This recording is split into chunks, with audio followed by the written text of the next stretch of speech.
Welcome back to Quest for Truth. Over the next few weeks, we're going to do something a little different. Each week, we will look at the overview of one of the four Gospels. We will begin with a brief look at the background of the book. We'll look at the date it was written, who the author was, and who it was written to. Then we'll look at the main themes of the Gospel and what it uniquely brings to the table. My hope is that through this study, you will be better prepared to read the Gospels and see how each Gospel adds to the Bible in a unique way. So let's get started with the Gospel according to Matthew. The author of this book was Matthew, known as Levi, one of the 12 disciples of Jesus. Matthew was a Jew by birth and a tax collector by trade.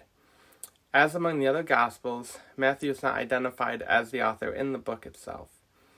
We have to rely on the early church tradition for this knowledge. The title of the Gospel, identifying it as written by Matthew, though most likely not original, was added as early as 125 AD. Also, church fathers such as Papias and Irenaeus identified Matthew, the disciple of Jesus, as the author. As for the date, many modern scholars date Matthew to the mid to late 80s, due almost solely to the prophecy of the destruction of the temple. Since they have removed any room for the supernatural, it is argued that the book must have been written after the temple was destroyed in AD 70. However, when not ignoring the ability of God to tell the future, the date of the book can be earlier than that. Assuming that Mark was written first, Matthew would have been written after both Mark and Luke in the early 60s. However, some scholars argue that it was written as early as 50 AD. Matthew wrote the book primarily to Jews spread outside of Israel. These Jews had knowledge of the Old Testament as well as Jewish tradition and customs. As such, it resembles Old Testament biography that continues the story of the relationship between God and Israel. It's important to remember that the letter was written to the initial recipients in a way that they could understand.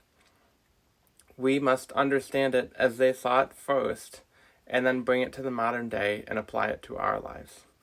As you're reading the book, it's good to keep in mind the themes that present what the author's original message was.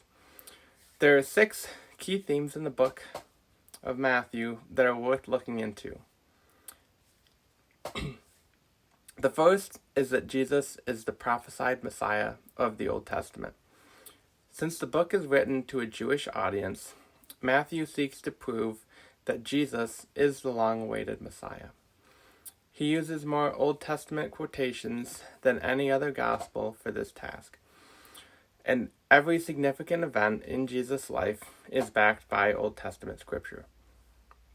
Matthew uses every opportunity to connect Jesus' life to the prophecy of the Messiah in the Old Testament. For example, in Matthew chapter 1, verse 23, an angel comes to Joseph in a dream and tells him that Mary will have a child. He uses references to Isaiah to do so. Isaiah 7:14 tells that a child will be born as a sign that God will rescue Israel. Jesus is the Messiah of Israel that will rescue Israel, not from their immediate peril, but for their eternal benefit. In a similar vein, Jesus is portrayed as the new Moses. Moses led the people of Israel out of bondage in Egypt, through the wilderness, and to the edge of the promised land. Jesus promises to lead us out of the bondage of sin and into the eternal promised land in the presence of God. Jesus is also portrayed as the Davidic king that will reign eternally on the throne of David. Right from chapter 1, verse 1, Jesus is called the Son of David.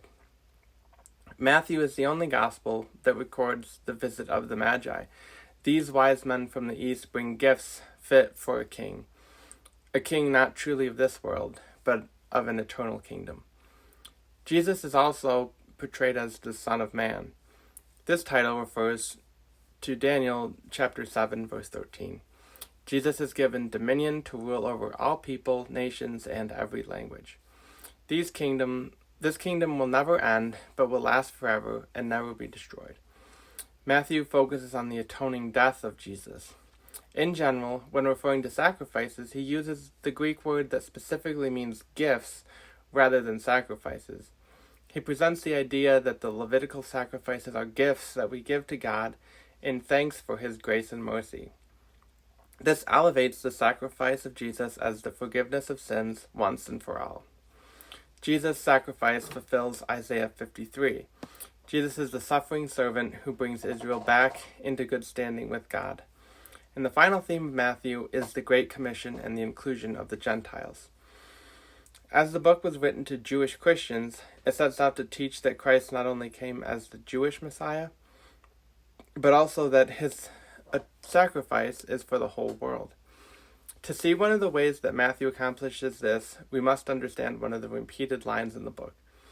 Throughout the Gospel, Matthew records many cases of the pronunciation that Jesus is the Son of God. The final instance of this comes in Matthew chapter 27, verse 54. At Jesus' death, the Roman centurion, present at the cross, identifies Jesus as the Son of God. The identification was opposed to the Jewish authorities at the time that refused Jesus as the Messiah. Finally, the book ends with the Great Commission, commanding the disciples to go into all nations, making disciples of the Jews and Gentile alike, spread throughout the earth. There are some who question the need for 4 Gospels, yet each Gospel adds different material. There are 2 recorded genealogies of Jesus, one here and in Matthew, and one in Luke. Luke's genealogy goes back to Adam, presenting Jesus as the Son of God, whereas Matthew's genealogy portrays Jesus as the son of David and Abraham, connecting Jesus to the Davidic throne and to Abraham, the father of Israel. The accounts of Jesus as a child are restricted to Matthew and Luke. Both include the virgin birth, however, they include different details outside of that. Matthew leaves out the angel's visit to Mary, and instead includes Joseph's dream.